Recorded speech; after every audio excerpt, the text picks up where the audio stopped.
बात करेंगे उस खबर की जिसको लेकर देश में जितने दावे हैं उतना भ्रम भी है और जितना भ्रम है उतने ही सवाल भी हैं, क्योंकि सरकार ने फैसला लिया है कि पेट्रोल में एथेनॉल मिलाने का।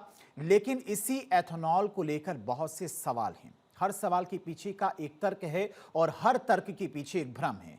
तो आज हम अपने विश्लेषण में हर तर्क को डिकोड करेंगे और हर भ्रम को डीबंक करेंगे। लेकिन उससे पहले आज एथेनॉल को लेकर सुप्रीम कोर्ट में हुई सुनवाई की जानकारी देते हैं। सुप्रीम कोर्ट ने एथेनॉल सप्लाई ईयर 2025-26 के लिए एथेनॉल सप्लाई एलोकेशन के मामले में यथास्थिति बनाए रखने का आदेश दिया है। कोर्ट ने यह आदेश भारत पेट्रोलियम कॉर्पोरेशन लिमिटेड की तरफ से दायर याचिका पर सुनवाई करते हुए दिया। कोर्ट ने आज सुनवाई के दौरान अटॉर्नी जनरल आर वेंकटमणि और वरिष्ठ वकील सिद्धार्थ दवे की दलीलें सुनी। इसके बाद सुप्रीम कोर्ट ने नोटिस जारी करते हुए एथेनॉल सप्लाई आवंटन की मौजूदा स्थिति को बनाए रखने का निर्देश दिया।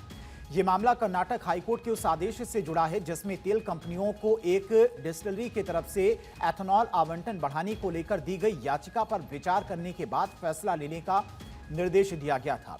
अटॉर्नी जनरल ने सुप्रीम कोर्ट में दलीलें दी कि हाईकोर्ट का यह आदेश देश की 20% एथेनॉल मिक्स्ड पेट्रोल नीति यानी कि E20 ब्लेंडिंग नीति पर असर कर सकता है और राष्ट्रीय स्तर पर लागू व्यवस्था में इंस्टेबिलिटी ला सकता है। इस बीच सरकार ने यह भी साफ कर दिया कि E20 एथेनॉल ब्लेंडिंग प्रोग्राम सिर्फ एक प्रयोग नहीं है, मतलब यही कि E20 का रास्ता साफ हो चुका है।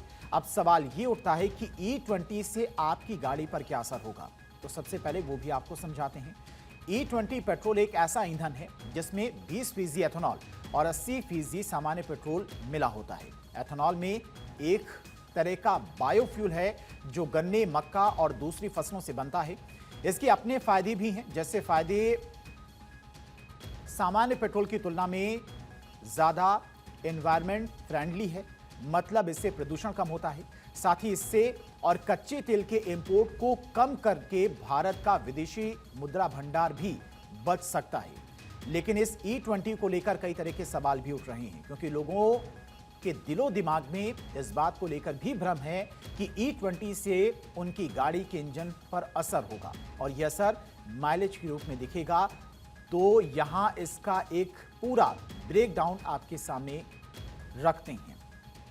क्योंकि एथेनॉल जलने पर कम एनर्जी देता है, इसीलिए सरकारी और ऑटोमोबाइल संस्थाओं के मुताबिक गाड़ी के माइलेज में 1 से 6% तक कमी हो सकती है।